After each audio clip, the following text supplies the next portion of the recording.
2. Oh, Hey, what is up, everyone? It is Rich and Kelsey. yeah, sad. Yeah, We're well, we are. I mean, we're both. What was interesting is so months ago we had talked about we wanted to get into a big run of doing manga books, and when people were recommending stuff, I mean, Berserk came up again and again and again. And I would say that Kelsey actually does know manga better than me, but I have my own little sort of channels that I've gone down. pockets. But Yeah. Berserk is like, I was so excited to get into it, and I really honestly planned on buying those big books. I still am, Well, but depending on how well this goes, I may do that as well. So, like, this guy, as much as people talk about him, as much as he's been brought up to me, it has to be good. You know, I mean, nothing. I mean, I know people have their niches, and they're like, "You should check this out," and you're like, "Yeah, you obviously like this," but yeah, this has got such a broad appeal. It seems it has to be good. So, I'm looking forward to this. It's he started it in 1989, and as far as I could tell, maybe the first books came out like in maybe early 90. I don't like this is the one thing I'm gonna what do you call it, like put in front of the whole thing. We're learning about this artist, we're learning about this book, so your comments and suggestions and feedback are going to really help us, because we don't, I'm not even going to pretend. I tried to learn as much as I could over the last few days, but it's 30 years worth of work, 32 years worth of work. I mean, And it's I have noticed, it has not gone unnoticed that people in the chat have brought up Bastard many times. So Berserk. this show is your Berserk. Yeah, Bastard's a whole different flavor. Yeah. See, I'm very aware of Bastard. Oh yeah, no, Bastard got recommended a lot too. It's confusing, like, but that's actually kind of part of the fun of learning about comics is, you may not know how to pronounce the artist's name. I mean, it sounds funny, but like, you know what I mean? Like you get a Mike Mignola book and you're like, I don't even know how to say his name. Yeah. I don't know what other books he's done. I mean, obviously with the internet, you can fast track we it all all. say Mignola for years. Right. Mignola. But yeah, but so from what I understand, Kentaro was pretty private. There's very, very few photos that you'll find of him online. It was even confusing trying to find one, because I would see photos and I would go, I don't know if that's him or if it's someone else. But and the thing is look, the story was not completed, and that's a tough one for his fans, incredibly tough, because I saw something yesterday, and from what I gathered, he felt that the story, this is from Kentaro, he thought the story was about 75 to 80% of the way done, which if you do the math means that he had another 15 or 20 years worth of story left. So that's hard, because there's probably so many loose ends and unfinished ideas. Stardust Observer says, have you guys seen the tweet from Jaime no Ippo's author regarding Kentaro? That was the book he was an assistant on, I think, before he started Bastard. No, I have not seen this. Let me look this up. What was I going to say? One of his assistants, I saw on an interview, I took screenshots of the whole thing. He said that he would like to try to help. Yeah, Sienkiewicz is a tough one. Yeah. Sienkiewicz.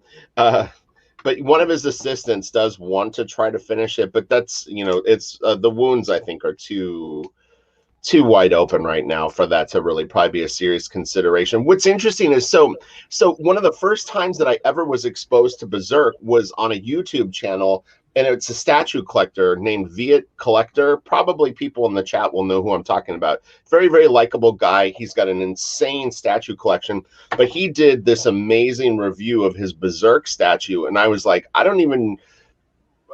had seen the character before, but didn't know much about it. But his video actually got me very interested in actually reading the manga. And so there's been some anime adaptations of it, and they're pretty controversial. People seem to like the first one, the best. The second one, is like CG and like 2D graphics. And then the fans have actually done like where they've done fan edits and taking kind of the best of both and put them together. I'm actually going to try to seek that out because I'm very curious to see that too. But my priority is to read the book. I do. They Mohammed sent me the message from the guy from No Ippo. What's his name? George something or another. George Morikawa. Okay. Do you want here? I'll post it up on the screen. Okay. It looks like a short message. And then we're going to get into the art right away. We're not going to drag this out and do a bunch of updates and stuff like that today. If you want to promote anything, though, Kelsey, please do. Yeah, but we'll hit the art fast because we've got a ton to look at. I mean, like I believe that there's 363 chapters of it out right now, if I'm not mistaken. There could be more. It could be. Does anyone know in the comment section how many chapters? Is it 367? Oh, here we go. Oh, this guy's awesome. Yeah. So when I was in college, I worked under you as a special assistant, and I'm worried my lack of craftsmanship at the time slowed you down, but it was very educational. Let me let this message include both my regret and my gratitude for that time. So this is him writing to that guy. Right. Kentaro. That's interesting. Oh, I should probably shut that off. Yeah. Screenshot it quick. I can edit yeah. You see everybody I'm talking to. Yeah, right. It's all the usuals. It's like you just outed everyone. Yeah.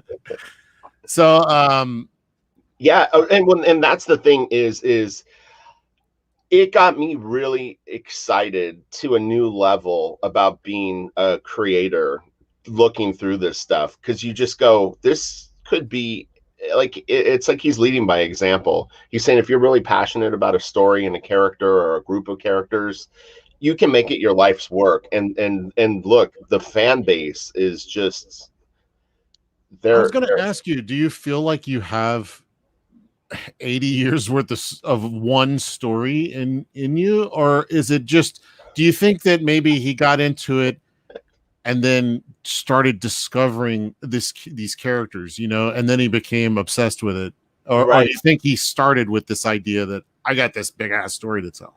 Man, I would only be guessing, to be honest. Yeah. It's very, very difficult to say. But I spent like I said, all day yesterday and all day the day before just watching every single video on Berserk that I could find, and it was really interesting. And I mean, the story goes a lot of different places, and that to me opened up the possibility where you went like, you know what, I could. If you had like 10 to 15 characters in alternate worlds and things going on, you could take a story very, very far, but I find that when I'm writing, like, if you kind of like establish how a character reacts to certain situations, they start to come alive. So I remember this story about Robert E. Howard writing Conan. Isn't that the guy? That he actually felt like Conan was standing over him with an axe. Like, you have to write my story. So I think when guys get in deep, especially with barbarians, for whatever reason, barbarians will kill you if you don't tell their story. Right. Yeah. So what do we got? So this is good. This was good. So those characters weren't in his mind, at least since he was 18. I did hear that I believe he went to go assist someone, and he brought his sketchbook, and the mangaka saw the sketchbook and was very, very impressed by the work that he was doing at 18, 19 years old. One of the things I did read about him that I found interesting was that he and his friends, or he did a manga for a friend's school publication. That was like his first thing. He did 40 volumes of that. Right. Before he ever touched India ink too. So he was just using pens, doing it for fun. Right. 40 volumes. I don't know what that means. I haven't seen any of that stuff, but he was prolific before he ever started. Yeah. Here we go. So Oh, girls manga. Oh, that's interesting. Okay, so let's get into the art. Dude, I'm this. very influenced by this as well. I'll have to, yeah, that's Oh my shoujo manga's got its own charm. This is, yeah, see, the reactions of his fans really are, it connects with me heavily because I've lost someone like that I admired, like a creator, and it's brutal, and it leaves like a shotgun sized hole in your soul, and Yeah, it's. Micro Ringo was that way for me. So I can understand, having lost someone, and he was just 58. So I mean, he wasn't that old in Yeah. my opinion. Now that I'm old, that's not that old. Well, Ringo was 58. I think No, no, no. Kentaro was Kentaro, Kentaro I think was 54. 54. Okay, I yeah. think No, no, he was. no. Ringo was just like 40 something. So now I'm Yeah, older than he when he passed. So right. that's So I should okay, so probably let's. stop smoking. Yeah, right. It's not a bad idea. All right, so let's we're gonna get into this and start looking at some art. Let me pull this down really quick. Yeah, so I've seen stuff. I'm very aware of Bastard. I'm kind of getting into manga more in my older age. I started as a very much an anime fiend, having grown up on it in the 80s and 90s, and I watch a lot of material talking about anime, and Berserk has been in the headlines quite a lot for its poor use of CG anime. So that Oh, I kind of going into this with this negative idea of Berserk, but this is astonishing, actually. yeah. It's hold on, yeah. There's no real order to this stuff. I kind of went through and I cherry picked images that I thought were interesting and showcased a wide breadth of the styles and stuff that he worked in. So this was actually a screenshot from a YouTube video. A guy went through his 20 favorite Berserk images. So there's a few of those in here. And I'll credit him in the comment section of the video. But yes, I pulled these this morning from a YouTube video. But this is amazing. It's very, very cool. I would say it's not necessarily indicative of most of the work that I saw in the book, but when he goes to this place, oh boy. Oh, I'm sorry. Let me Yeah, I was about to say, like, I got things going on in my head when I'm drawing. Uh, Nothing like this. Like, I don't know where you pull some of this stuff from. I mean, this is dark. yeah. Well, it's I mean, he's clearly doing his own style. It's interesting because to me it has slight like lowbrow sort of vibes, like Mark Ryden. Yeah, I get a little bit of a Giger. I get some Bosch in there, yeah, and then just lots of Kentaro. yeah.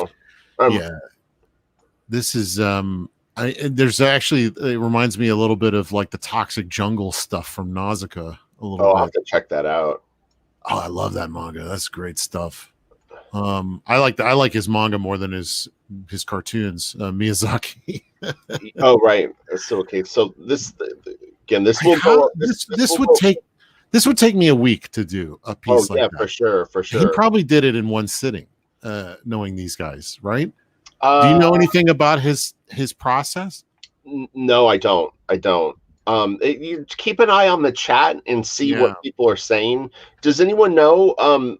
Generally speaking, when you're working on a book like this, how many assistants are involved? Is it just a small handful of people? Like, does he work with one or two assistants, or do they work with a team of people? Well, from everything I've seen, there's on average about 4 to 5. 4 to 5. Yeah, but I've also come to realize that some people use far less than you would think, like a Tomo. Right. Oh, okay. You Interesting. know, he does a lot of work, and you think he has a lot of assistants, but he said, I don't have nearly as many as you think.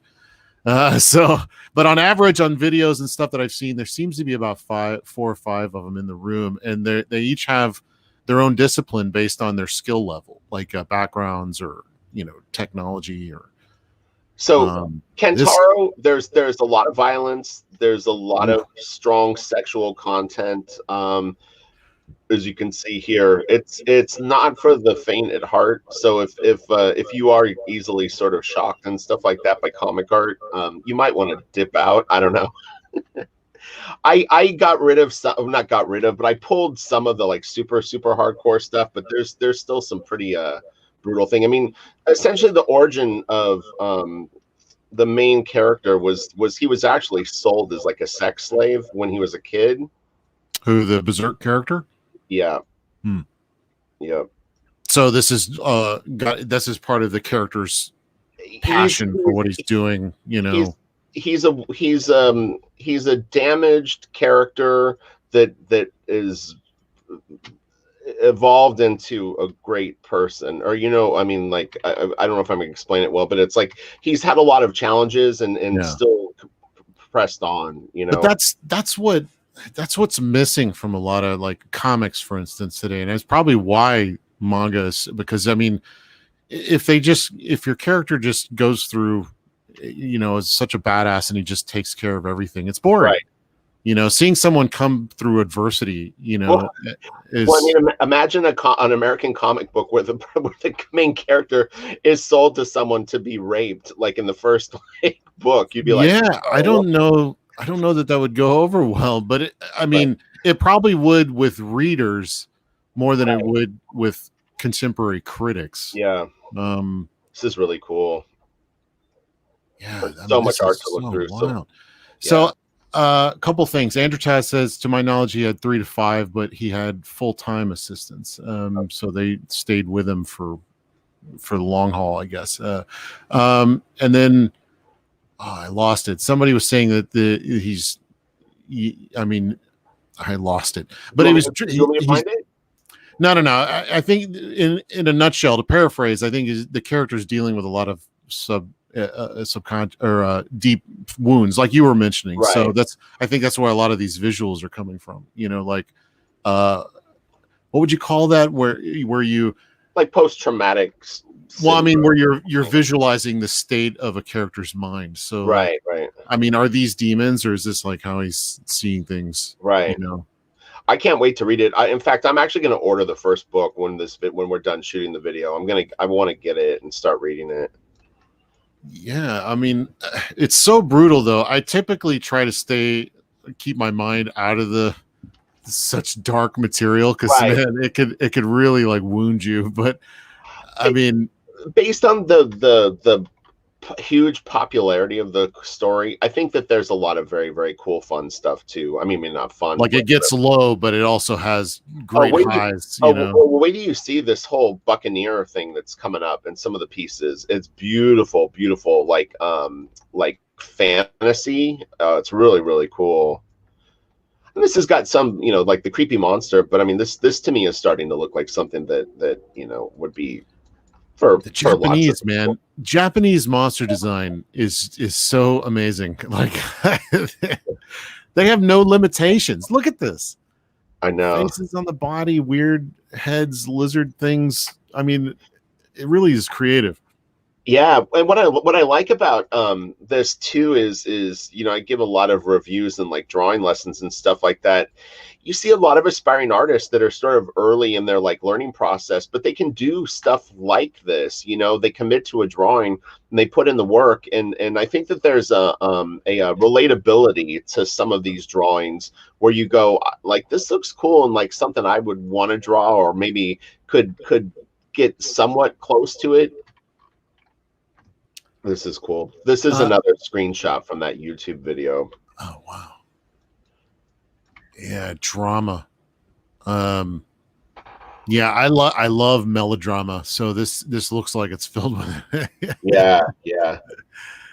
A lot of these monsters down here do kind of remind me of Giger. They're sort of like penis shaped and yeah. babies. Well, it's a female character, right, going through whatever torture this is.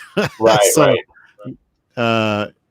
Yeah, I'm kind of curious to know if this is in their mind, or are they really fighting monsters or demons? I'll let you know. Like I said, this is cool. So I think this is called God. I think almost Mobius like. Yeah, it's very, very cool. Now I saw what is the name of this character? Can you guys let us know in the chat what this character is? I saw him referenced as Millennium Falcon, but I don't know if that was serious or if it was You know what I mean? It's so hard on Google to like get quick information that's accurate sometimes. But Nate yeah, Rhodes. I'm sorry. Go ahead. oh, the let me know what the name of this character is. Yeah. Nate Rhodes says if you're gonna order the books, the deluxe is great. It's 3 volumes in oversized. Right. That's the one I want to get. Yeah. Yeah, I think that'll be good stuff. Look at this. This is so badass. The Black Swordsman. Fuck. So cool.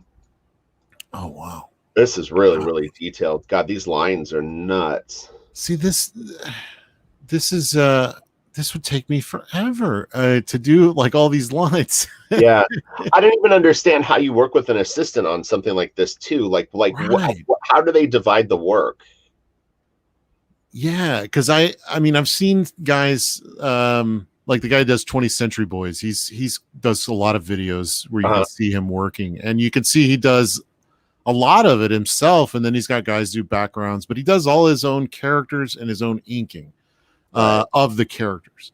The backgrounds are all delineated to other people, but like in this scenario, this artwork, it's hard to distinguish between who's doing what. Usually you can see, oh, clearly that background's drawn by another person. I mean, there looks to be some screen tones on this, so I mean I can definitely see like, oh well, like someone would put the screen tones on him for him, because that's a pretty tedious job, you know. Yeah, this is it's beautiful work. I mean, that I love the cape. The cape is my favorite. I know. I keep looking at it too. It looks like Van Gogh's like Starry Night almost. But see, I would just grab a you know, crusty old dry brush, right, and do that. But it looks like he did that.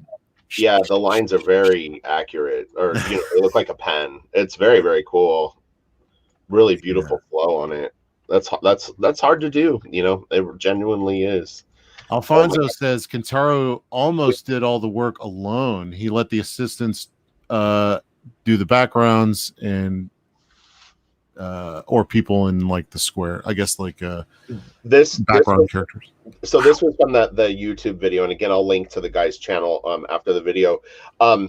This is great though, and this is like I would have maybe never have spotted this piece until I actually read the series, which could take several years to get through. But man, this looks like something out of a great video game, you know, like you like the boss at the end of a level or something.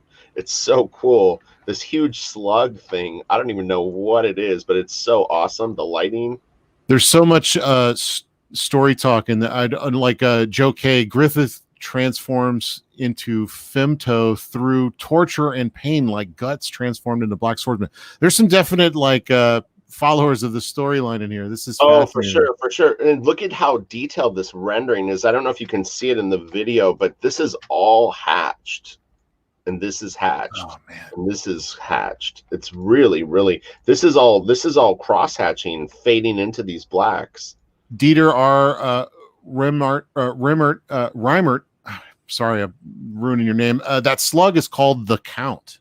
The Count. So it is kind of like a boss battle character. It really is. Like I mean, this looks like something right out of like a 90s video game to me, or vice versa. You know, they may video games probably were influenced by this guy's imagination. I would imagine.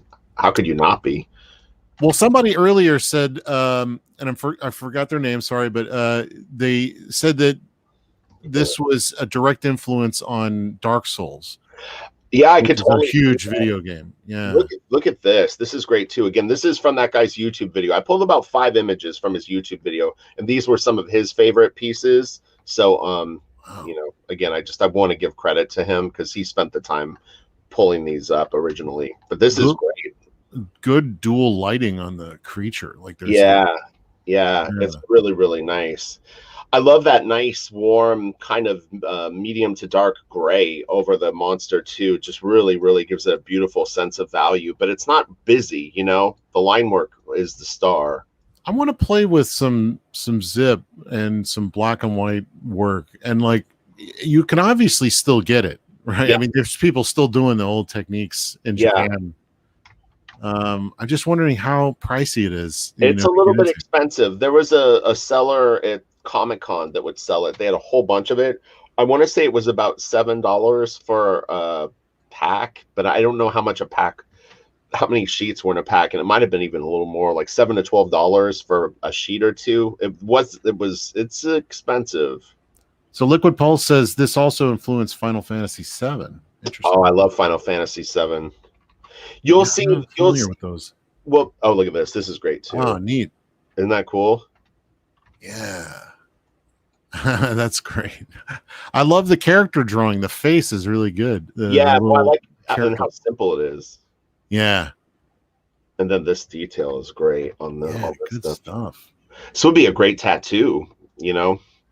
If you were a fan of Berserk, man, this would be a badass like tattoo. Muhammad says Muhammad Al Shai. I'm just going to say the first name because I can do those parts. Muhammad says a few people have mentioned it, but the 90s anime covers the entire first arc well. Right. That's what I was saying is people tend to like that first series of anime. And the second one was it sounded like it was pretty polarizing. You know, just at surface value, some of the art I heard later in the series got kind of decent. This is really cool too. But I want to check it all out. I mean, I want to see it all, and then I'll make my own kind of assessments on things. But like, the book is the priority. This is great, man. Jeez. Hans Roger says crayons would be nice too. Yeah. Wait, make your mark. Well, however you can. Yeah, right. Yeah, I love that. I love the cape. It's almost like wings. Yeah, this is fun. So this is I kind of like look at this as kind of like Game of Thrones in a way. It has that, it's dark, it's epic, right. You know, just brutal, you know, right. Brutally honest. Right. And there is a lot of like sexual overtones in like Game of Thrones, right? Like, yeah, right. Because this gets pretty down and dirty. I ended up pulling about 6 pages out because it was just like there was stuff dripping and oh my gosh. Like, yeah, it was a little. I was like, oh man, I don't know. Like this is. There's something to be said about this, and maybe something that we can learn because, like, you know, here in the States, your indie artists like your Robert Crumb. Right. These are people obsessed with telling stories that are brutally honest right. About the core of their own humanity. And I think that is a lot in Japanese manga as well. They're not afraid to go to that right. place that we either don't want to go or that we can, you know, that we're right. too afraid to go to. I have a friend that lives over in Japan, and he thinks that the whole cancel culture thing in America is ridiculous. Like he just can't. He's an American, but he's lived over there for quite a long time. But yeah, he's like, he goes, I can't even understand what's going on. Well, like, if they really dug into it, they'd have to cancel the entire country of Japan. I mean, so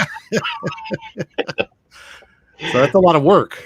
Yeah, it was. I was like, okay, like it's interesting because, you know, like, I mean, I live in America. I only see it from this perspective. And so it's like, you know, it is, you know, but, you know, I always go back to Stephen King as an example of if Stephen King was writing the books that he was writing that I was reading as like an 18-year-old, man, that stuff was brutal. It was so like, man, it was so over the top, but there was, you know, that was what made it interesting, you know. Sierran, my eyesight is getting so bad. Claren or Sierran?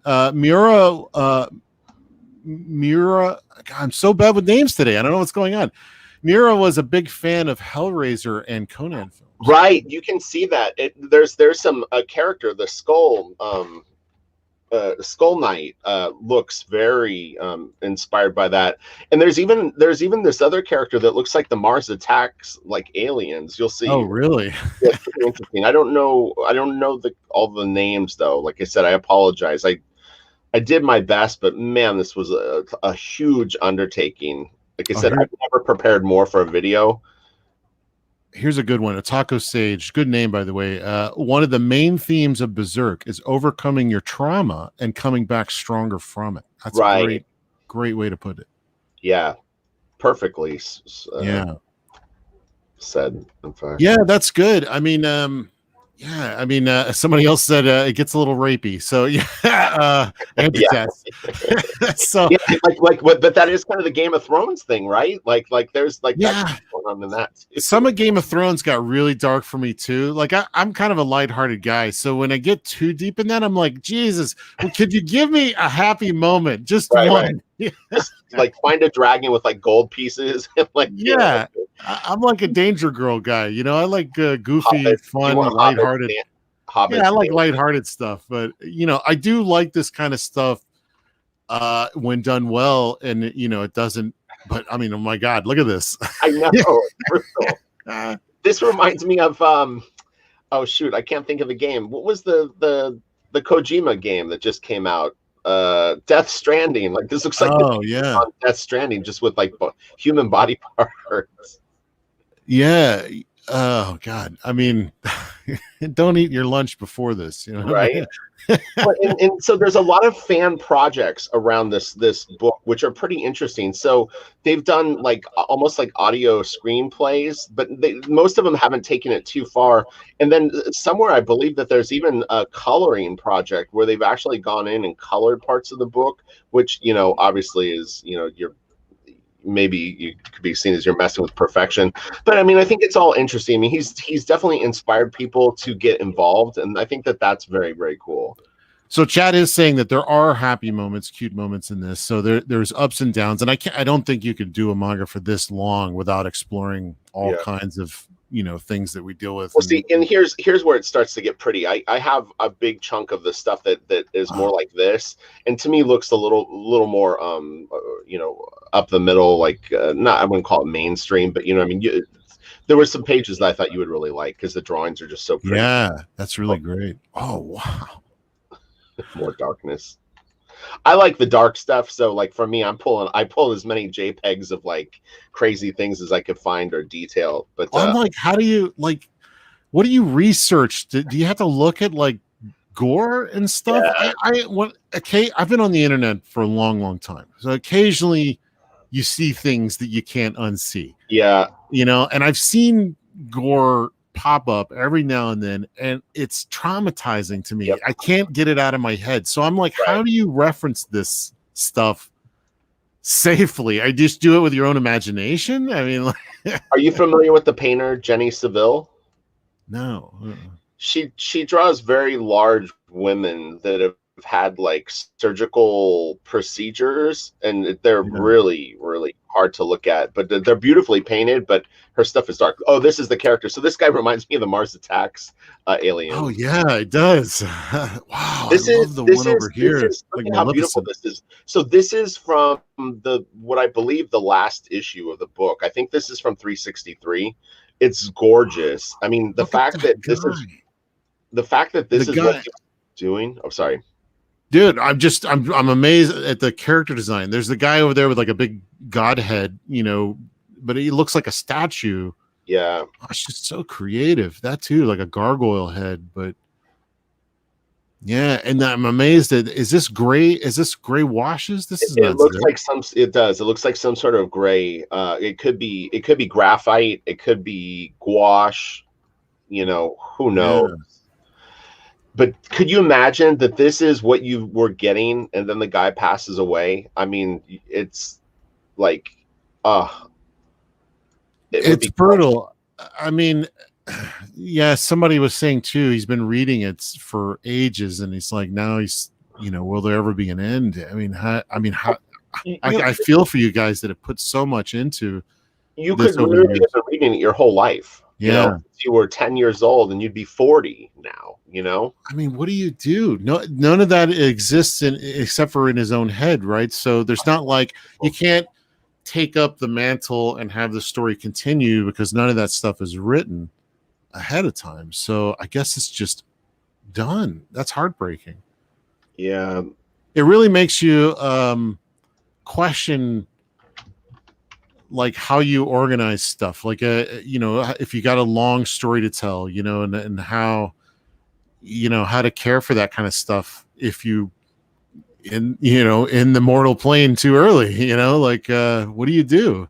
Well, it makes me understand the need and for an assistant or assistants, because the thing is if you can produce incredible work like this with a few assistants, and you're able to tell a story at a level of detail and passion of this, then I think it works, you know. Oh my This God. isn't out of laziness. This is out of a desire for perfection, you know. Steve O'Rules says he started at 15 and now he's 40. Reading this book. Wow. How many issues a year or chapters a year were you guys getting? I was trying to count, and it looked like maybe 5 to 6 chapters a year were coming out the last couple of years. And were there any extended breaks that he took? Because I had heard things like that maybe there were times where it didn't come out for a little bit. But let me know, because I could be confused on that. Look at this. Oh, my God. Stillian says Miura also cited influences from Paul Verhoeven films. Yeah, I love Paul Verhoeven. I like hearing that. Disney, MC Escher, Gustave Doré. Yeah, you could see a lot of that stuff in here. Oh my God. I've recently been like diving into Doré big time, man. He's so good. I could see a lot of that in this. God, this is amazing. Wow. This would take me a week to do. Oh gosh, yeah, easily. This is like a double page spread. I mean, you're looking at that sword. God, I know. Man. Lately, I've been looking at a lot of how Japanese do weapons because they're so creative, and that's a top one right there. I don't think I've ever seen anything quite like that, with the hilt being oh yeah, barbs. Yeah, look at that. It's really cool. Dude, this is so I'm getting ideas. Well, yeah, I know, because both of us have pretty like adventure apocalyptic kind of stories, or you know. Yeah, in a way, we're kind of drawn. That seems to be a real theme lately. I'm noticing. I love it. What I call beautiful ugly. Like you were talking about the girls that have had the surgery and doing the paintings of that. Right. There's this thing. I think beautiful ugly is the only way I can think about. There must be like the French have a name for it. I guarantee it. Yeah. It was Travis got a very funny feedback. When he first went over to France to work on Metabaron book, he got a couple of pages done, and the editor goes, like the page looks good. He's like, but the colors are grotesque. Oh yeah. In a good way, or like yeah, right. It was like, he's like, I didn't even know what to do with that. Look at this. God, this stuff is so good. I'm gonna watch this video so many times. Jay Ayala says, if I'm not mistaken, all recent work was done digital.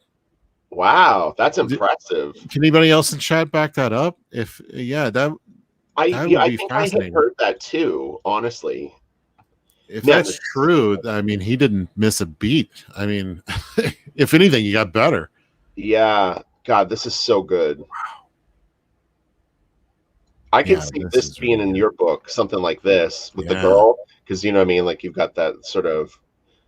Yeah, I like that. There's like outlands which are just in darkness, and I love the idea of these heads just coming out of the darkness. Yeah, I might straight up steal that. right. Yeah. Oh. So I, not that this is some big like revelation, but so Guts is missing an eye and also part of his arm, or an arm. I don't know if it was really noticeable in the stuff we've looked at so far, but yeah, he's pretty beat up. I love the iconography though of doing just the one eye. What is that? A guitar? It does look like a guitar. What is that? I don't know. It looks like a guitar, but I don't think it is. Yeah, I mean, there's sometimes when you look at stuff and you're like, I don't know what I'm looking at, but it's cool. Yeah. Oh my gosh. Did anyone ever reply on about how many chapters a year were coming out? I'm just kind of curious about that. Omega says volume 34 is out this world. I must have missed it. So if no worries. Does anybody if anybody can repeat that, I'll keep an eye here. Look at this. I missed a lot. Wow. The cross hatching is out of this world. I mean, it reminds me a little bit, and this started around the same time, if not first. I'm not, my memory is a little fuzzy, but Bronson and didn't he do Fist of the North Star with Right. Okay. So I had heard a reference that they were saying that maybe this character design or the sword thing was possibly an influence on Kentaro. I'm not 100% sure that was accurate, but I think I had heard something Well, like that. even the Fist of the North Star's name is Kentaro, right? That's I interesting. think Yeah. so. So yeah. So I don't know the order of that, but boy, oh boy, this is great. So they're saying 3 to 5 a year, three to 3 to five 5 a year. Okay. chapters. Chapters, right? Now, Chapters look to be maybe 18 pages. I could be 18 wrong. to 20, 18 to 22. Yeah, I see a Okay. lot of like 22 pages, which always astonishes me because I'm like, oh, they're doing the same amount of work in like half the time that we are. Yeah. That's interesting. So a volume is generally how many chapters? Oh gosh, look at this.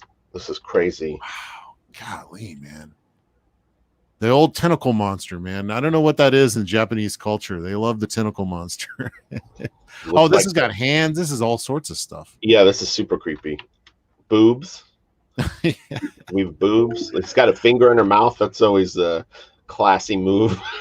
Yeah, I don't look at this stuff and get aroused. So like and when people are looking at the surface value of a lot of manga, they see nudity, they see violence, and at the surface value you can go, oh, this is horrible stuff. But yeah, you don't judge a book by its cover. Obviously there's deep resonant story character stuff that's going on in this. So this is, I love the armor being ripped off of her. It's very, very cool. This is great. Andrew Chess says RIP monetization. Yeah. No, it's educational. I actually didn't the right now it's not monetized. I might just leave it alone. It doesn't matter. So this is just a little chapter. Oh yeah, this is cool. Apparently he worked on A Fist in the Star, Hokuto no Kin. The Japanese name, right? He may have, was he an assistant on that book for a little bit before he started this? I think that's what they're saying. Right. Okay. And that was the artist that looked at his sketchbook and went like, "Oh my God, like you're incredible."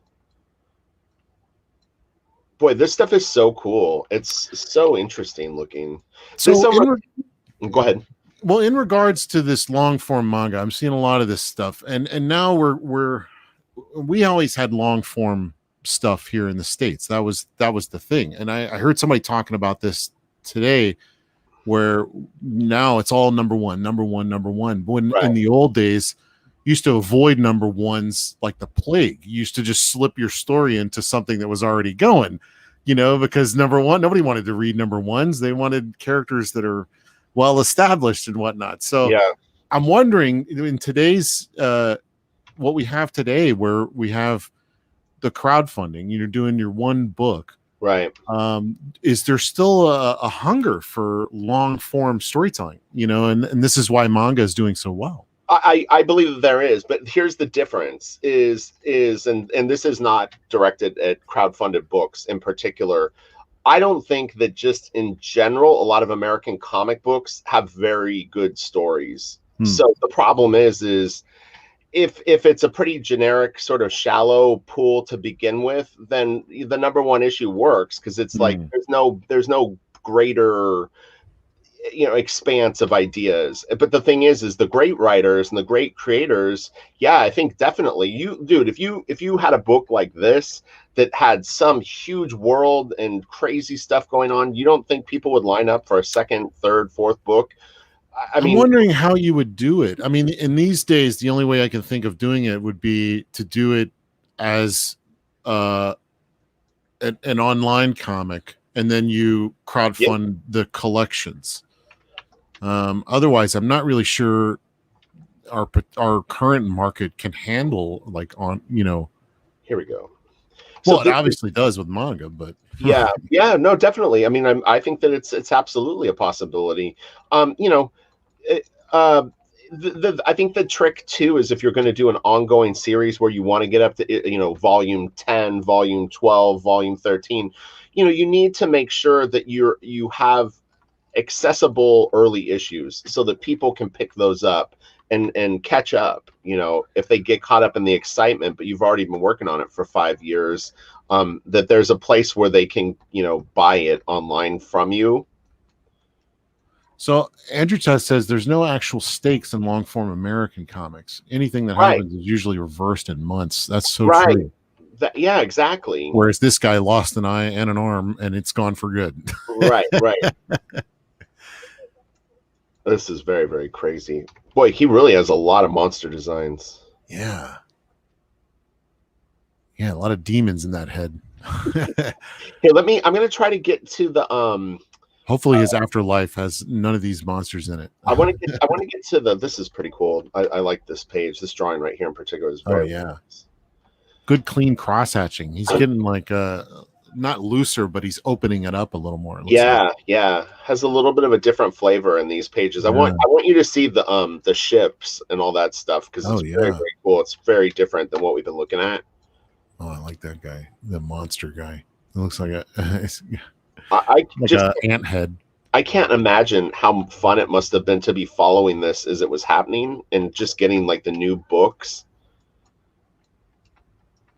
Jay Alice said, never had somebody I didn't know die that made me this emotional. R.I.P. Right. Yeah. Look at this is special. This guy obviously moved a lot of people, and that's worth checking out for sure. Well, I had talked about this a little bit in the last year or two, just every once in a while go down this whole path, but I really, as I've gotten older, appreciate immensely people that commit to something like this. Like there's a level of respect that you have when you go, this guy found what he loved and he committed to it, and he just made it like his life's work, and he stuck to it. There's something really cool about that. That's admirable. I mean, I don't know that, like, I'm struggling to feel like what is it that I want to do, that kind of thing, like, because I got a lot of influences, a lot of different stories, right. And I don't think I could do something where I focus entirely. I mean, obviously there's a lot of variety in this over the years, so he keeps it fresh for himself. Oh, this is the page we saw earlier. Oh yeah, so we saw that one. Okay. The other, like, I'd be 10 volumes into this going, God, I'd kill to draw a spaceship, right. Well, if your story, if you can do it, you could do it. It's true. But I know what you mean, because it's like for me where I could go like, oh, I want to do blah blah blah, and then 3 years from now you're going, oh man, what would be cool is something like this. So I guess Joe's saying American comics are generally targeted to kids and stuff, and that is a point. But like for me, comics are like an escapist thing, and like this, like I'm trying to get away from my daily issues. Like I got a lot of like bull crap that goes on a daily basis, and like when I want to escape, I don't want to think about more problems, so like I tend to avoid really dark stuff. A lot of people do. I mean, that's not uncommon. Yeah. And so like when I like American comics because they are kind of light in that way, but then again, some of my favorite American comics have been very dark, like Year One, and From Hell, is pretty dark. Yeah. Even some of the manga I have read, like Akira, is not really fun at all, really. If you think about it, it's pretty dark. Yeah. Look how beat up he is. Wow. Yeah. He's great. His arm is often like, it's like you can see the bones in it and stuff. Oh my gosh. Does he regenerate or something? Or I honestly don't know. I don't think so. I think it part of the book, it looked like he had crossbows like sort of attached to that area, like a box. But it may change, depending on the story. So let's see. Omega Croc says manga can be very escapist as well. That's true, and that's a lot of the manga I typically kind of like respond to is like the fun, usually things with boobs, just Oh yeah, this is pretty cool. The there's two manga that I actually want to read. One is the Climber one, It might be called Climber, actually. It's the guy that he like climbs mountains. It looks great. The Oh, art is that's beautiful. We've talked about him before. People know he's actually done. There's a documentary on him, and he did another book that was pretty famous before that. And the basketball one looks interesting. And I'm not even like a basketball guy, yeah, but yeah. it looks kind of cool. Well, there's, I mean, I read Prince of Tennis ages ago on a friend's recommendation, and that is so good. I mean, it has all the conflicts, all the, it has all the stuff that you deal with, but it's about tennis. Right. Isn't that cool though? I mean, Yeah. Yeah, stuff like that's nice. This is cool. I actually like the drawings. That's the reason I kept it in. But obviously there's nudity. But I thought this was a nice page. We're all adults here. Yeah, most of us, I guess. Hopefully. Yeah. I mean, I love all the caricature, and I like this guy's shady as shit, man. I don't know what this guy's. I know, it's like his face is all rotting too. I want to get to the boat. Okay, I think this is some of the boat stuff with the water. God, what is that? Pointillism? Is he like? Oh, no, that's a zipatone pattern. Now it could be digital, but yeah, this is some kind of weird zip on this, or screen tone. Yeah, this is. I've seen that. It looks like fabric, like it's a fabric screen tone. Oh yeah, here. So this is some of the ship stuff. This stuff is very, very cool. These scans are not good though, unfortunately. But good dynamics. Oh, the galleon is beautiful. Where do you see this? Yeah. So yeah, do you see his hand here? It's kind of mechanical, wooden and stuff. Man. Yeah. So this is, and to me, this looked like very, very different style. It's almost influenced by Fairy Tale is another manga, and also One Piece. They have a very similar style, and even the newer one. She's so cute. The Seven Deadly Sins has a lot of this kind. This must be like a really popular look in the new mangas, because I see a lot of different mangas in this. Yeah. I wonder if this influenced. I wonder if this influenced Jeremy Bastion on Chris Pirate Girl, because this is very similar. Yeah, possibly. It wouldn't surprise me. Or they have the same influences. People like these old school, illustrators and stuff. Yeah, yeah. Chris Pirate Girl is a very fun book, actually. Oh, look at this! This is so cool. Oh wow!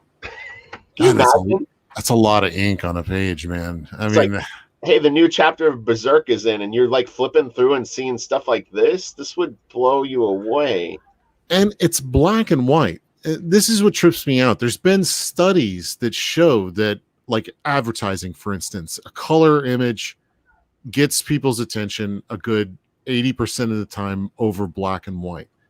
Yet, again, manga is doing gangbusters over some of the best. We got some of the best coloring in the world, and it doesn't matter, Again, it just breaks down to story. But I love black and white, but and I'd love to do black and white, but that's always been seen as kind of like, look at this, indie, I guess, or nobody, here in the States. I don't know. Sometimes maybe it doesn't matter anymore. Sometimes you got to change the friends you hang out with now. And I don't mean I like literally, but like yeah, it's like you need to develop another fan group that's actually into this stuff. They're out there. There's no doubt about it. You know what I mean? Yeah. And it makes me start to think of webtoons again and stuff like that. Tapas, because Simon says this is his digital style, by the way. Oh, okay, it's nice stuff though. I do like it. Yeah, I mean that water, everything is so looks labored over. I mean, I'm sweating just looking at these pages. Like, this would take probably 3 or 4 days. Yeah, maybe with assistance you could do it in 2, but and forget doing anything that day. You're working on this page all day long. Well, what's interesting too is if all the assistants were working digitally, I mean, you could literally just give someone this panel and say, hey, work on this panel. I'm going to work on these headshots. You'd work on the water, and you kind of pop it all back together at the end. E. Baronson says, a good name there, E. Baronson. So the reason for the detail is very Japanese or Budo. Be excellent at your craft and obsess over detail. That's why Otomo is a god. Jeff Darrow, shares the perfection gene obsession. Right. Interesting. So yeah, that's kind of like I know that there's a great deal of pride in craftsmanship in Japan, and that's definitely shows off in this. Almost my whole guitar collection, except for like 2, are all Japanese. Oh really? Oh yeah. That's interesting. Yeah. Look at this. I didn't know Les Paul was Japanese. They're not. They're called lawsuit era guitars. There was Oh. They made the mistake of sending guitars over there to be made, and then the Japanese just started dominating, doing it better. There's a great old saying from a movie that's Japan takes the greatest things from around the world and makes it her own. You know? Yeah. So, look at this. Like you like steak? Well, we'll make steak better. We'll spit beer on it all the while it's alive. Right. The cow is drunk for 2 years on expensive beer. This is insane, man. It's so crazy. The water is so good. I wonder, like in manga, it's meant to be digested very quickly. Obviously, there's big volumes of it. You read it on the train. You read it, because they're a very commuter culture. Yeah. When you put in this much work into something that's like, you look at that page for a fraction of a second, right? You know? This page, there's no dialogue on it. You're looking at it. Isn't that crazy? For a moment. I mean, when I read comics, I'm putting myself in it. Like I'm picturing it moving. Like I'll stop at this scene and like hear the sounds and like I make a movie in my head. So are other people like that? I know you probably are. I make sound effects when I read. Yeah. When I'm into a comic, I'm actually making like little noises and stuff like that. Like the hooves might go clunk clunk clunk clunk. Yeah. Well, I love looking at Japanese sound effects too, because I don't know what they say, but they have the emotion of it. So it's like, Yeah. This is very, very cool. I guess these are guards up here. I wasn't sure if it was like, are they? Yeah, it's a little. This guy seems big for how far back he is, so I don't know if it's like a statue or something. Or if they're carrying this, they might have this on horse. Oh yeah, it is. It's a carriage. Okay, that makes sense. Look at this. This whole war thing is insane. Oh wow. Yeah, I wanted you to see these pages with all the troops. I love that angle when you use long, tall panels, and you do. I love this. Panel 1 is great. Panel 2. Panel 1 is beautiful too. Yeah. I know that there's issues because I'm actually trying to read it right or left to right, but it's actually right to left. But I've noticed several times there's times where I would flip an image to have the action going the other way. Like for instance, in that one, the last panel. So if we're reading this right to left, those horses are going left to right. So it's leading my eye off to the side of the page. I mean, I'd have those horses going the other direction. Right. But again, I think it's, Well, what's interesting is, look, there's a pattern. Let me get out of this for 1 second so I can grab my pen. I'll show you what it does, what I think this storytelling is. Because the lines of the troops are going. I think what it does is you follow these. You follow these horses this way. Oh, it's grayscale. So you go this way with the horses, but this horse is running back this way. Right. This shape takes you to him. Yeah. Takes you down out. Here. That's the path. Yeah, so you go like this. You read it like this. Yeah, because you start at the top of the page, so you probably would be starting at the horse up at the top. Yeah, this is I think this is clever with the horse running. There's one single horse running back this way. And it's definitely more like, especially the lines too. He's drawing you toward the bottom. Right. Well, and he has he frames this like this too, because there's 2 lines. So yeah, really, really brilliant. Pretty good, man. That's a great example of like using vertical panels well. Totally. Yep.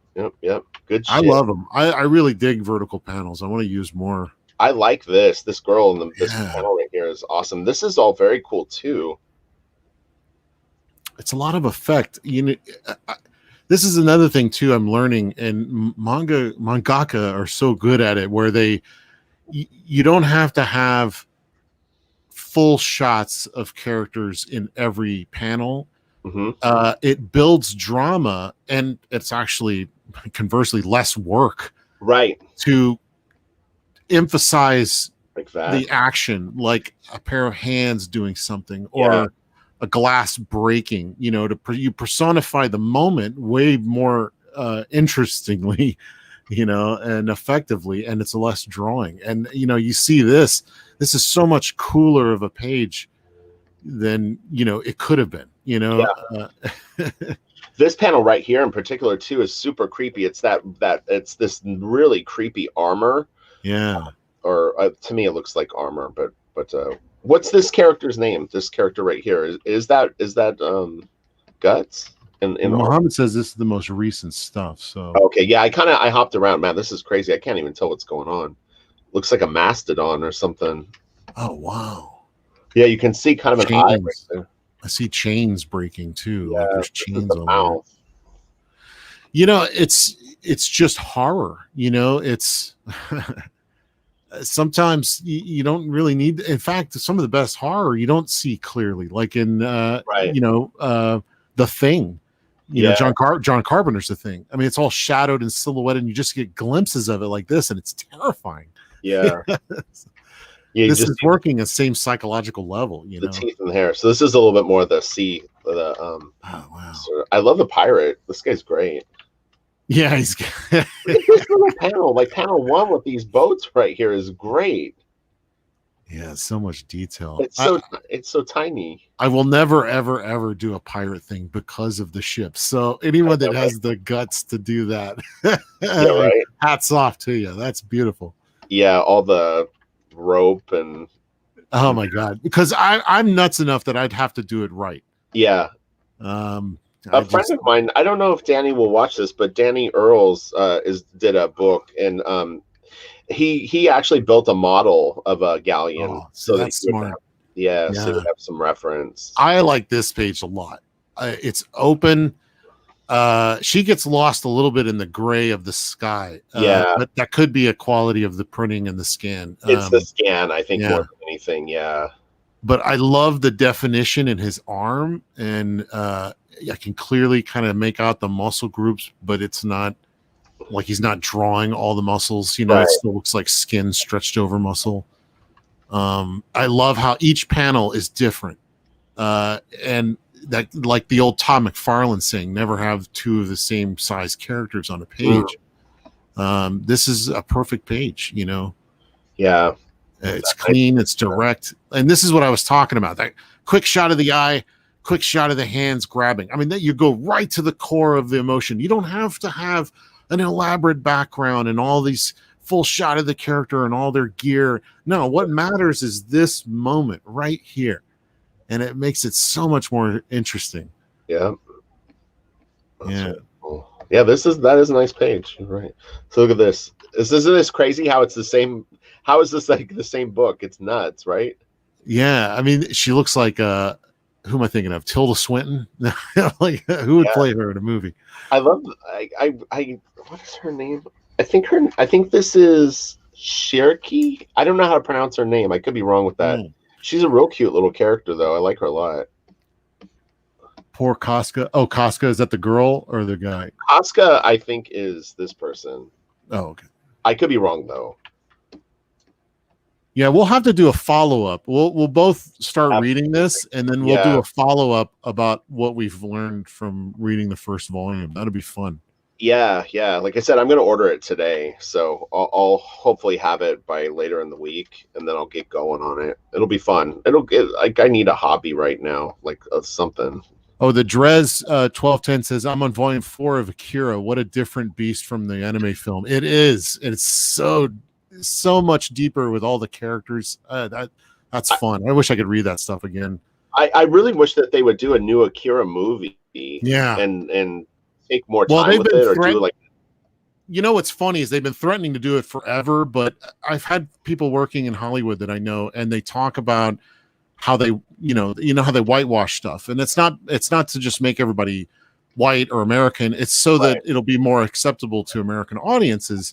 But now with everything going on, we might actually get Japanese adaptations with Japanese actors, which is kind of cool. So doing Akira now, if you can get a director that understands the core of what it's about, and could do the spectacle, it might be really fun to see like a real adaptation of it. This is a great. That is great. Yeah. That's like a Bat Out of Hell album. Yeah, I know, right? Meatloaf 3. Yeah. Leftovers. No, that's oh gosh, that's so cool. Ebron says it's more palatable to the simple-minded gaijin. Right, I know, right? Akira, what's his name though? He could do it. Mm-hmm. Yeah, I love the spike things around the guy's helmet. Yeah. Really neat. I switched images. I apologize. This is very, very cool, though. I've never seen this. Yeah. I mean, he put more detail in the leaves or in the grass. Yeah. In the background. That's something that I would just throw away. This is indication of grass. Your mind can fill in right here. Yeah, it's so cool. Yeah, he's really good at that straight on, badass. I'm gonna kick your ass look. Yeah, I need to get some of those in my stuff. That's really cool too. I like the splatter effect, and it doesn't. I mean, obviously this isn't a great scan of it, but this actually looks quite nice. His arm, God, I can't even imagine having one missing arm and a missing eye. It's brutal. Or they might adapt it like Death Note, and it all goes to crap. Yeah, I've heard.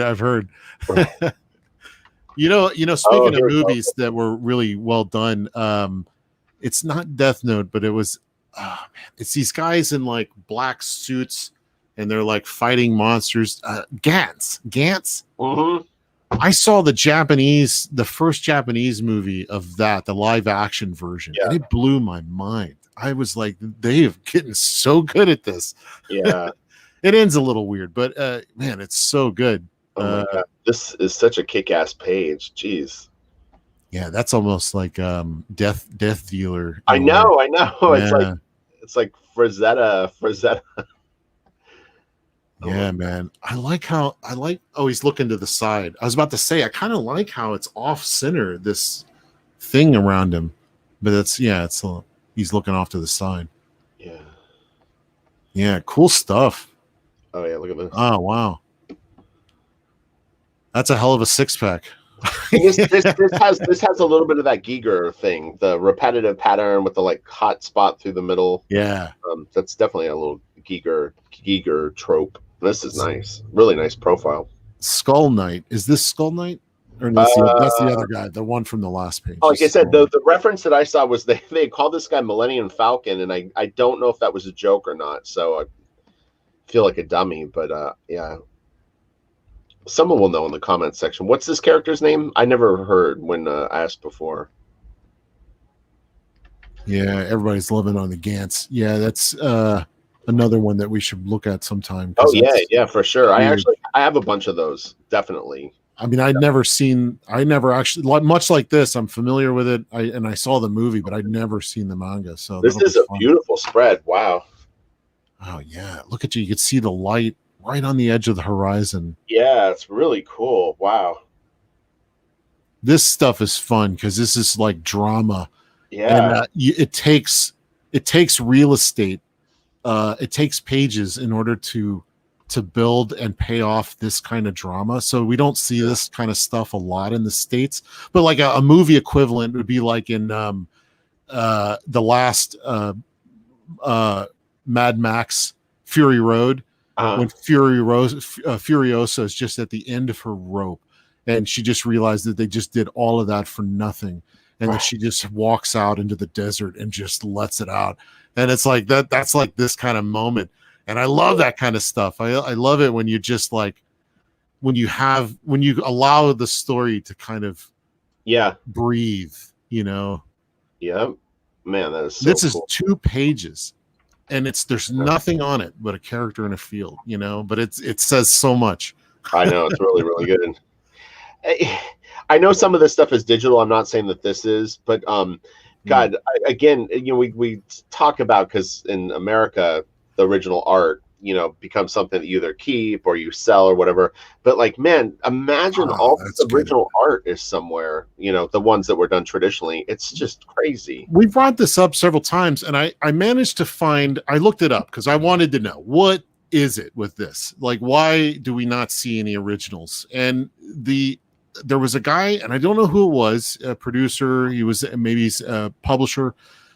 He said that the Japanese feel that is production art, that it's all about the story and what you get in the volumes when they come out. The original art is pointless to them. So, but I still didn't hear, do they keep it in files? And there's that one video I sent to you of the guy that does all the Final Fantasy paintings, and he did Yoshitake Amano. And he has that storage room that has everything he's ever done in there. Yeah, that was cool. And that was like one of those things where you're like, oh my God, like there's all the paintings that you've seen in books and on covers. This is a great spread, man. I really like this a lot. I love the girl at the bottom. The hair is really fun. Kind of chunky, you know. Yeah, and this is great. This little section right here. They look so cool. They look heroic, but attractive and cute. You know, it's very, very nice. Lol guy 00 says, Berserk is not just a manga, a collection of drawings over history. Berserk is art. And I think that's at the core of kind of the Japanese way. I mean, they're building this stuff for the final presentation, you know, the art as a whole. And if you sell off individual pieces, it's almost like selling off a body part, you know. Right. This is a beautiful page too. I saw this in the thumbnail and I was like, okay, I'm definitely opening this one. But the lighting on this opening panel is beautiful. Really, really, it's epic. And then this shot of the character in bed with the bandage over the eye and stuff like that. Yeah, really well done. I'm assuming this is Guts when he was a child, like when his eye had been injured. That's my guess. It's really hard to do a repose like that, like a you know, where someone's laying down and have it look right. You know, that looks so natural. Yeah, it's really good. Yeah, the head on the pillow and everything. Oh, look at this. This is so awesome. Well, it's the Bat Cave. I'm gonna. I don't know why these are popping up on these. Got my extras showing up. Yeah, this is awesome, man. This is so cool. Wow, yeah, this kind of like. It's the lair of the fox, man, from Zorro, and this is so cool. Yeah, it's really, really neat, dude. I can almost guarantee I'll watch this video at least 3 times today. Yeah, this is good. As soon as we're done, I'm gonna grab some food and pop it right back on and watch it. Hey, Richard's biggest fan. No. When I'm shooting the video, I'm seeing the art, but I'm really not able to look at it the same way. But for sure. When I watch it back, I can actually really sort of. That's Rich's dirty little secret, is that actually this is his repository for inspiration, so he can always go back to any of these videos. I've said that a million times. The whole purpose of me showing books online was never about like it was completely just so that I would force myself to look at stuff. Yeah. Well, that's what's funny too, is because I'm going back and I've been watching a lot of your videos and like, oh man, I missed so much. And like, you also add little tidbits of like info and stuff, little anecdotes of stories. And I love. Oh, speaking of that, I want to advertise your little Wildstorm month that you're doing. Oh, right. Those have been a lot of fun. I've really enjoyed those. Oh, cool. Thanks. Yeah, it's like, you know, the more obscure the title, the less views that they get. But I think that over a period of time, people will discover them and kind of have fun with them. Yeah. But yeah, it's pretty interesting stuff. I had never really had a big sense of nostalgia for that stuff, but the people into it made it fun, you know. Yeah, well, that was totally my time period. So I it's funny because I know a lot of that stuff. I'm like, oh yeah, they're just looking at that. Cool. I'm like, yeah, I bought most of those. So this is that same one. This would be a great poster. I want this as a print on my wall. It's funny because I had mentioned there was the piece earlier in the video where I said it looked like Van Gogh's Starry Night. These characters up here look like the Scream. They do, yeah. Some of these faces have that, so he's definitely into fine art. I mean, I can for sure that he's probably a big fan of I never remember his name. It's not Baron Story, but it's one of Giger's peers that did real weird painted stuff. Spawn one says no dialogue question mark, and I think again that kind of goes what we've brought up a lot to the heart of why manga is so accepted all over the world, is because they embrace visual storytelling to the highest degree, and that there's been many manga that I've really loved and I couldn't read a word of it, but visually you know exactly what's going on, or you can make up your own thing, because it's just so visual. Yeah, is astonishing. I mean, now I'm like wondering, there's been dialogue though, right? Or am I tripping? Well, little bits here and there, but a lot of these, is like this. I mean, see, yeah, you know what's going on because they've built up the before and there's the after and everything. So, and I'm sure there's bits of dialogue, but when you don't need it, you don't need it. Here in the States, I've noticed a real trend lately that they'll have a shot like that, but there'll be like this block of text that's huge. Right. And I'm like, are they saying this in the middle of this move? This is totally that's a lot of dialogue. So that's that's a Giger character right there. That body looks like something I do. So. Yeah. lots of penises and monsters. I'll probably never draw a penis monster in my books, but you haven't lived till you've done that. Yeah, I guess not. I'm a poor artist. Oh, this is cool. Wow. Oh man, look at this. It looks like a hammerhead shark. Like this is like I wonder, it's interesting. Like at times I see a little bit of Corbin in his stuff too. But I wonder if he was a fan of the Wayne Barlow, Barlow's Inferno, yeah. I'm highly influenced by Barlow's Inferno. That's an astonishing book. I have a video of that up on the channel. If people haven't seen it, definitely look it up. Barlow, Barlowe, Inferno. Yeah. It's really good. It's a series of very, very crazy paintings. He interprets Dante's Inferno like he would if it was being made into like a movie or something, and it's because he's got that mind that likes to figure out how things actually work, right? And it's really good. But yeah, this has definite feel of that. Oh wow! So this is the what was his name? The chief? No. It was funny. I can't remember. Bishop. Yeah, it's very cool design though, man.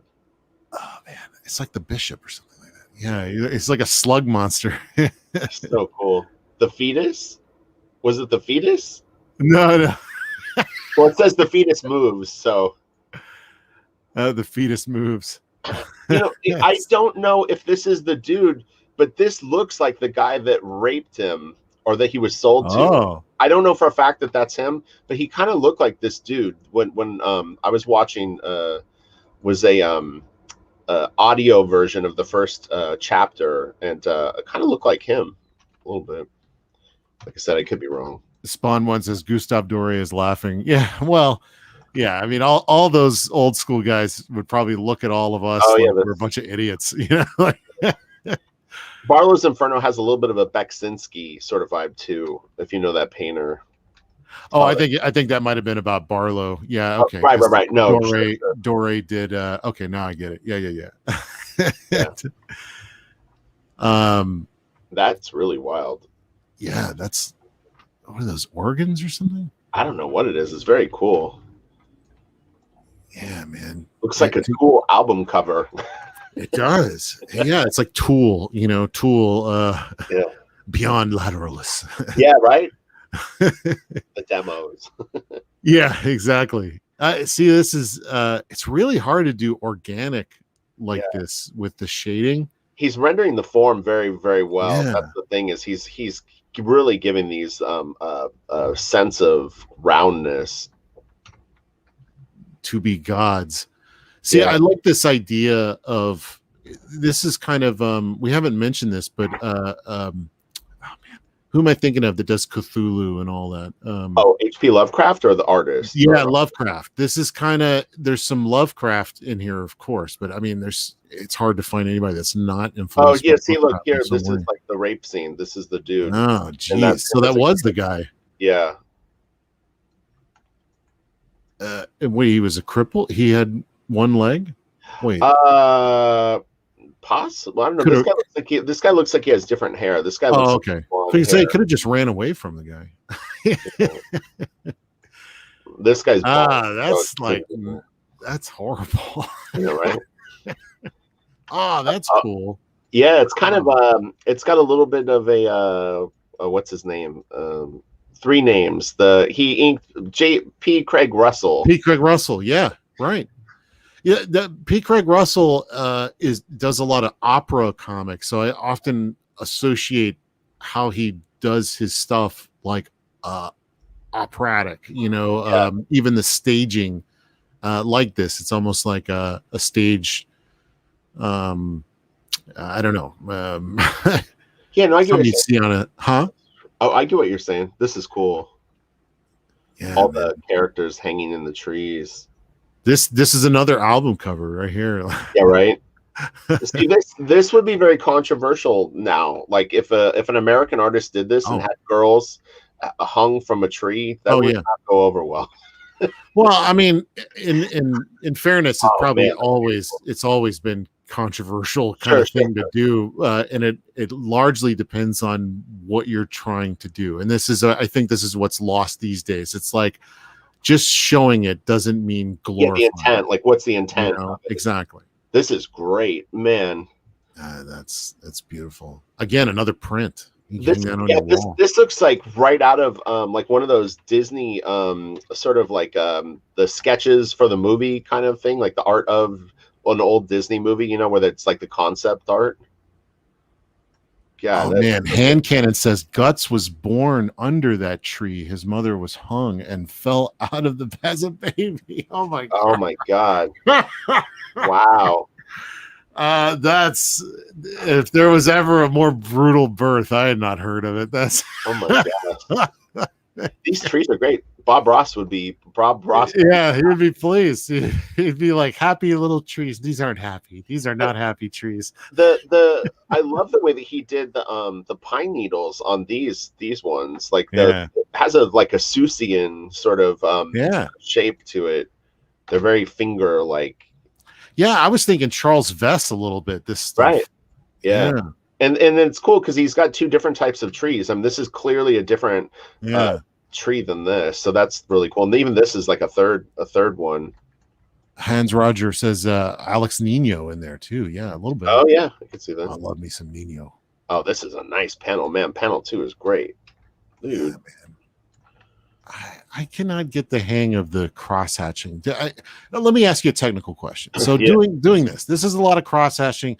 If this is pen and ink, which you used to do, you when you go over it, you have to go one way and then let it dry, right? And then go over it because it'll pick up the paper, right? It can, yeah. It real thin lines like that, you could probably go over it right away. Like if I did the cheek by his eye, and then there's a second hatch that goes through it, I could do those back to back without stopping. Okay. Where you kind of want to wait is if you've done thicker lines, like those could be a little damp, and then you do run the risk of it ripping the paper if you go through it too soon.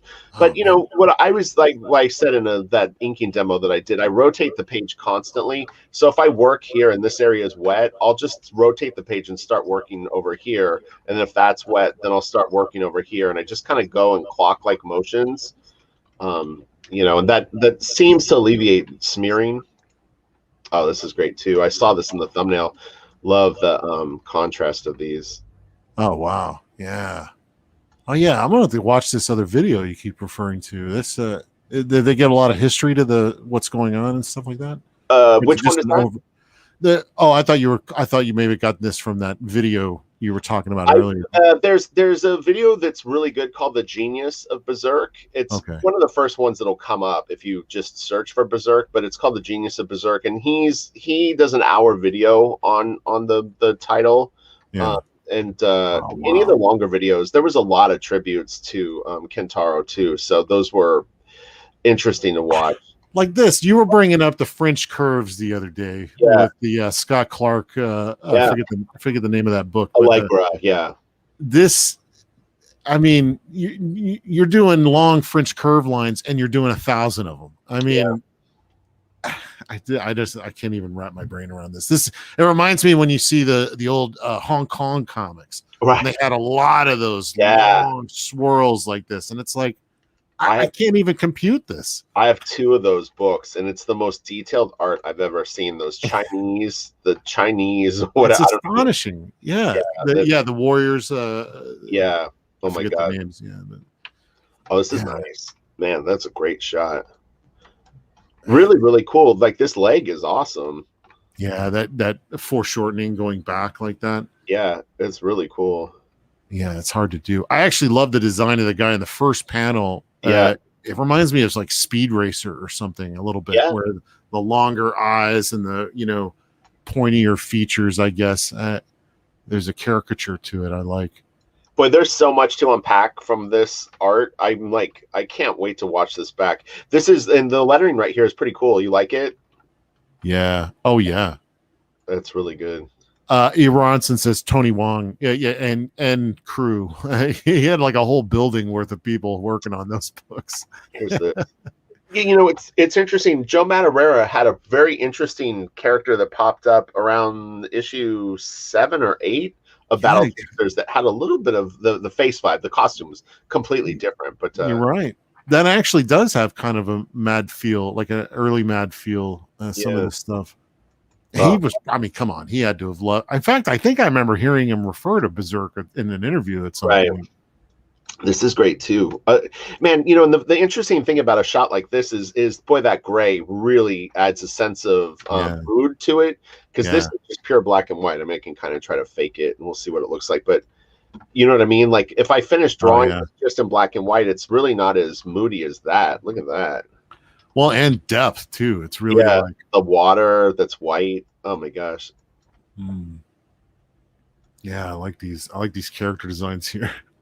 It's funny because seeing them on the ledge, it's making me think of what was the movie with Leonardo DiCaprio where he's the one with the bear. The Revenant. Yeah. This kind of reminds me of the Revenant. They have to escape from the Indians. I love that movie, actually. I think The Revenant's pretty fun. Here, let me get out of this for 1 sec just to get rid of these extras. I don't know why. So this is really beautiful too. There's this whole sequence. Oh wow! With the armies. Oh wow! It's really nice. That's like right out of one of those Revolutionary War paintings, with like Napoleon, and the armies like marching. And they're all fighting right here, it looks like. Oh my God. Yeah. That's crazy. This one guy right in the back, way back there in that group, he's like, please God, let them win before this group goes. I know, right? I guess it doesn't look like they have cannons at this point, so they can't like be flinging stuff down there. Oh, look at this. Andrew Tess says Joe borrowed the way he draws teeth and mouths from Miura. Okay. Yeah. Somebody else had something too. Brian Bertucci says he was also insane at doing architecture and stuff. If you get a chance to look at some of his city drawings, who are we talking about again? Is that Tony Wong, or are we talking about probably Kentaro? I would think. Oh, this is nice, man. Oh my God. It's just so it's dark. Kelsey's gonna have nightmares tonight. I am. I need to go watch some Disney cartoons or something. Right.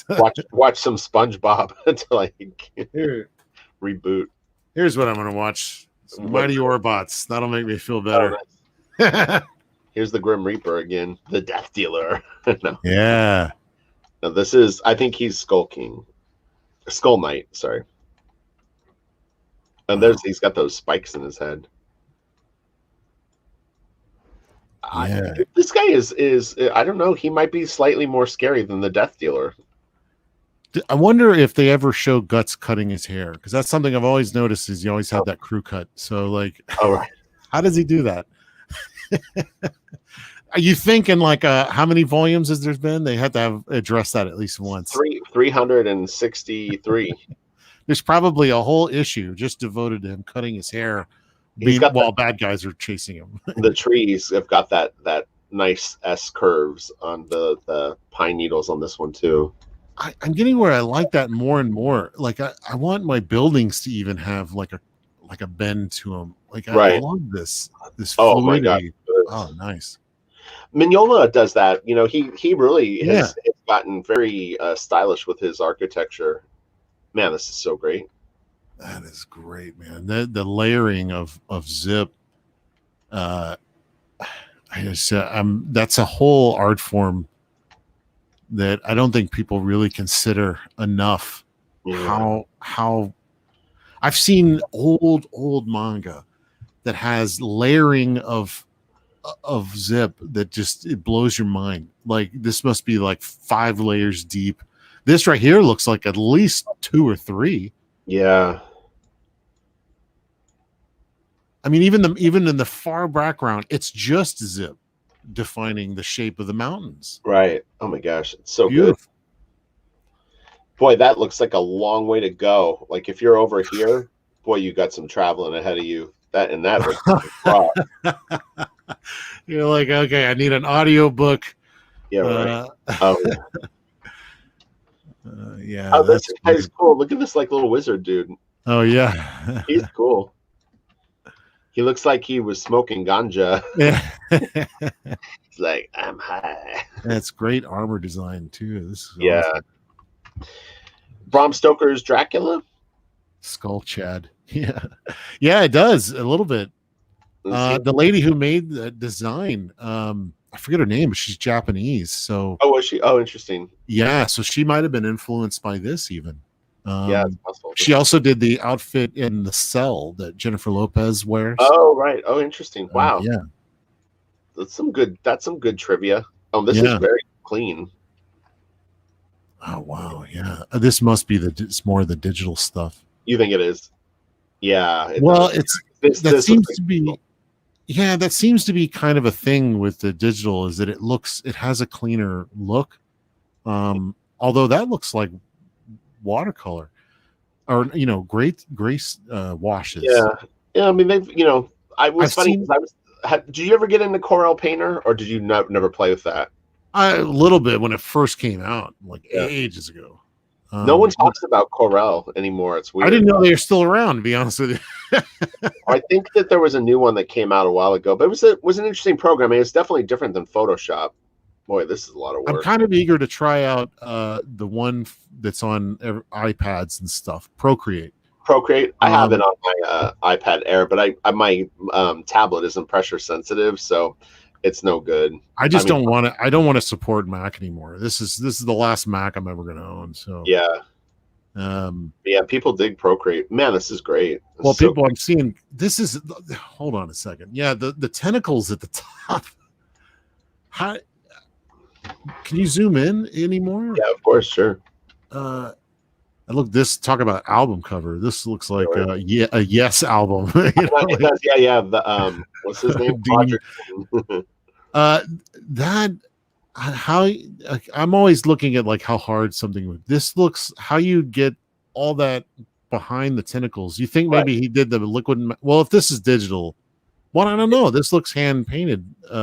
It is. It's you got a value nightmare going on with the layers because there's no black lines around the tentacles. Yeah. So it's just a darker gray. Probably did like liquid mask or something. Because I'm just like, how did they get obviously they just did a sweep across because the background is, unless it's digitally composited. That's also it could be. The background could be on its own layer. Yeah, and then you kind of work over it, but it works awesome. Well. Yeah, great technique going on here. I love it when you can't figure out how the hell they're doing it. Yeah, right. I think this area right here is really interesting. Yeah, that's some more of that Giger stuff. That one right there looks like a tail of the alien creature. Oh, right. Yeah, Yeah. kind of like bones and stuff. Yeah. Yeah, they're saying that's digital. Yeah. Oh my gosh. Giger vibes. Yeah, for sure. You can actually make a brush that will throw lines like this, but I don't. It doesn't. It's hard to say if they did that. This could just be a drawing, but Taku Sage says, without Berserk, we wouldn't have Dark Souls. Yeah, Berserk is the Dark Souls of manga. And look at this. Look how fun and cute this is. This is some of that shoujo influence. Yeah, it's really cool. I like it a lot. There's a lot of shoujo. People don't want to look at it because it's meant for girls, but there's a wispy quality to the art that I really enjoy. It's light, it's bouncy, and also they play with page composition, panel layout, and stuff in a really interesting way that almost nobody else does. Yeah, they really break it down. This is great, though. I love that tree. Well, and this is what I was telling you. Whereas, like you were talking about, like how hard it would be to commit to one book for years and years and years. Yeah. When you give yourself the opportunity to be able to pull part of your story into this realm, you've got a lot of freedom. This is not someone who's stuck drawing monsters. Good stuff, man. Her hands are great. So it's interesting. I wonder when he switches styles if he uses different assistants. Like they have strengths and. Yeah, I mean, I'd love to be just a fly on the wall. I mean, I wish they had more videos. I'm really into like, I think I can't remember his name. It's like Ashiko. He's the guy that did Eat Man. He does videos quite regularly where you get and it's completely silent. You just hear his pencil scratching on paper. Right. No assistance that I can, that you can tell. But I love that. I wish more artists would do that. Just like I would love a video just in one of the studios, just hang a camera up in the top and just run a 24/7 live stream. I just would love to watch that. Just them working. Do you feel that they work under duress a little bit because of the I'm sure, yeah, the quality that they want such high quality and such a high level of detail that do you think it's a bit of a meat grinder in terms of young artists? Yes. I've watched a lot of documentaries and listened to a lot of interviews where they all talk about the stress. And I think that there's even one, I think it's the guy that did Shaman King. I think there's I think that's the guy. There's a recent video with him because after he did that, he bailed for like a long time. Like it really killed him. And now he's coming back. Look how pretty this girl is. Oh yeah, that's great. That's a nice drawing. So yeah, I definitely think that I get the feeling like they do their layouts, like they'll go and have, like, from everything I've seen, like a couple of them they'll go do all their layouts like in one sitting, like while drinking coffee, and then they'll meet with the editor, they'll go over stuff that they need to do, and then when they start the book, it's a gauntlet. They're working on it. A lot of them are sleeping in the studio and they work on it until it's done. And I don't, that's probably not everybody, but yeah. Look at that. Do you think that's a Photoshop brush crosshatch? It is for sure, or Clip Studio. It doesn't. I mean, it's not really my thing. I am not a big fan of the crosshatch brushes. But I mean, it gets the job done. It's interesting too. So he's using this effect on the borders. You see that there's the lines. I've seen that on a few pages now. But yeah, the digital, I would prefer traditional for him. But this is still a very nice drawing. I'm actually considering, I needed like some snow dots the other day, and I was like, why don't I just do my own? I'm always looking on Google for texture. It's so easy to make custom brushes. Oh my God, it takes 2 seconds. Not even that, but just to like, I could get some watercolor, create some like wet on wet, blurry techniques, scan that in, and I could probably use it 100 different times. Sure. Oh, absolutely. No, I actually I don't remember where it is now, but I had done that with splatter before a long time ago. I don't really. I'm working all traditional now, but it comes in handy, to have a few different textures. That might be worth a video to do. Like, I might have to do that little. Like, let's experiment. Let's do some textures somehow. I love the eyes, man. These are such great drawings. Like this is so good, and this too. The little profile of her, man. Yeah. I mean, talk about hard to do an angle. It's hard to do anime faces already, but like to do odd angles of it. He's so good. This is really, really inspiring. I mean, I can't. Yeah, good stuff. I'm really blown away. Oh my gosh, she's so cute. Look at her little face. She's surprised. Guts. Andrew Tess wants me to sell him my snow brush. I just found it online. So DeviantArt, there's a lot of people that actually give away brush packs on DeviantArt. It's pretty nice, actually. I try to keep my brushes at a bare minimum because I can't stand spending time looking for the brush. So yeah. I'll fake it faster than I'll look for that brush. No. Same thing goes for like a traditional inking too. If I got ink on a brush, I'll use that until at the last possible moment where I can't use it on anything else. This page is awesome, man. Oh my god. This is great. I love the stone. Oh, the flowers are great. You got little pixies flying around. These little characters like walking into the scene here. This is a really bad spot for the word balloon, though. I don't know why. It looks like he drew that, but that's probably the American, Yeah. But it looks like a hand-drawn balloon, so it makes you wonder. It's funny. These balloons made me think of it is on Webtoons. People that letter their comics in like Clip Studio. I'm picky about how much space is around the words. Like this is a little. It works for this page though. Funny enough, but it always bothers me when they have so much negative space. Well, if you think about Japanese writing as vertical, so that's probably why it was used. It used to be straight up and down in that balloon. Right. That makes sense. But this it doesn't bother me on this page because it's so open to begin with. These fairies are great.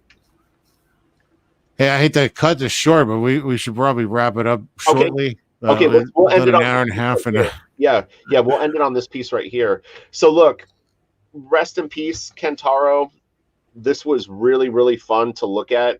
Man, I'm blown away. I mean, the level of mark making on every page is pretty inspiring. I mean, never mind doing it fast. I mean, that's a whole other thing about how amazing these guys are and this guy, but like just the commitment to doing something of that quality for that long. I mean, what do they say, that the candle that burns twice as bright burns half as long? That was really fun. Thank you everyone that came and watched it. I can't wait to watch this back. Like I said, I'm literally going to eat lunch and then watch this back and then get to work. So I'm going to blow another 90 minutes on this video right now. I'm going to blow 90 minutes on eating some sandwiches. Yeah. And then, look, please feel free to recommend things in the comment section if there's other manga that you guys want to look at. And then if you have any insight into this book in particular, like I said, I'm going to order it this afternoon. Here we go. We'll put this up. Please, everybody who hasn't yet, read Berserk. I think that's a really good comment to end it on. Yeah, we'll do a follow-up at some point when we've both read volume 1, and we'll come back to this subject and kind of with a little bit more knowledge under our belts about what's happening, because I'm curious now. I mean, I hope I don't end up with too many nightmares. I hope we'll look into these other artists. It's going to scar me. I love Ikegami. Yeah, he's one of my faves. Okay, this is going to be fun. This is going to Ikegami is kind of tough to do because there's a lot of nudity in Ikegami stuff. Yeah, well, I mean, I don't really mind that, as long as like the hardcore sex could cause problems. Maybe. Well, they blur all that stuff out anyway, but I guess you could still tell what's going on. So probably got to look for the right pages. Art style greatly evolves. I kind of like, and this kind of goes with just about everybody. I tend to like the middle of people's careers. Early career, they're figuring things out. Late in the career, like Mignola, for instance, like a middle where he was doing Legends of the Dark Knight, Dracula, and the first Hellboy stuff. There's like this sweet spot that's just good stuff. And I think the same, like, they try to do some different things, and you maybe, and I think a lot of it is like listening to an album. God, I hate hearing live versions because it's like, oh God, you ruined it, man. Yeah, your rhythm is all over the place. When they turn it into a reggae jam. Yeah, I'm like, come on, like, man. This isn't, whatever song. I don't know, sometimes it's good. I've heard some really good ones like that, but most of the time I'm like, this does not sound anything like I'm used to hearing. Oh, so this one, I guess this one's scary. Uzumaki. Is that the artist's name, or is that the name of the book? Uzumaki? I'm not sure. Okay. Out. Oh, Vagabond too. Yeah. Vagabond. Yeah, that's another one that artist is kind of like the penultimate. That's who they love to promote like, as a country, their artists that they like. I mean, they get him doing like murals and stuff, and he's the one that did Slam Dunk, the basketball one too. Okay, Vagabond cool. Slam Dunk. I think, right? Slam Dunk? Yeah. Blade of the Mortal is really good. There was actually little bits and pieces. That one. Yeah. That was. It got really brutal. There's like one whole volume where this woman's just getting beat to all hell and back, and I was like, this is a little much. So Junji Ito is the artist on creator on that was Uzumaki. I saw Kayfabe go over one. Cartoonist Kayfabe is another YouTube channel that goes over art, and I saw them go over one Junji Ito book that actually I can see the terror in it, where it's like there's like a rock with a person-sized hole in it, and it's each one is built just for that one. So you can, when you go in, but as you go in, it's morphing, so you come out as this deformed thing on the other end. And he gets right to the heart of like the terror, Yeah, existential terror, as they say. All right, so I'm gonna cut you loose so you can go get some food. Yeah, buddy. Well, that was fun, everybody. Thanks for looking at hanging out and looking at this guy, and leave us some more leave some comments about some more people we should check out, because there's so many. Oh, this guy has fabulous hair. Look at this guy's hair. I love Juan Jimenez. Yeah, look at that. Guillermo, you look like a movie star and a rock star. Yeah. Yeah, definitely. Juan Jimenez would be worth looking at. I agree. And I have the Wally Wood Artist Edition, so I could shoot a bunch of photos from the Wally Wood big book. God, we need to make a list. I mean, there's so many good ones to go through. But yeah, so all right, everyone, have a great day. I'm going to say goodbye to Kelsey in the private room. Oh, in private. And, oh, nice. He's both. All right. Okay. You guys have a great day. Thank you. Like I said, I'm watching this back, so you guys can join me. All right. Talk to everyone later. Thank you guys. And later, gang. Kentaro. Okay. All right. If you turn it off, I can turn it off.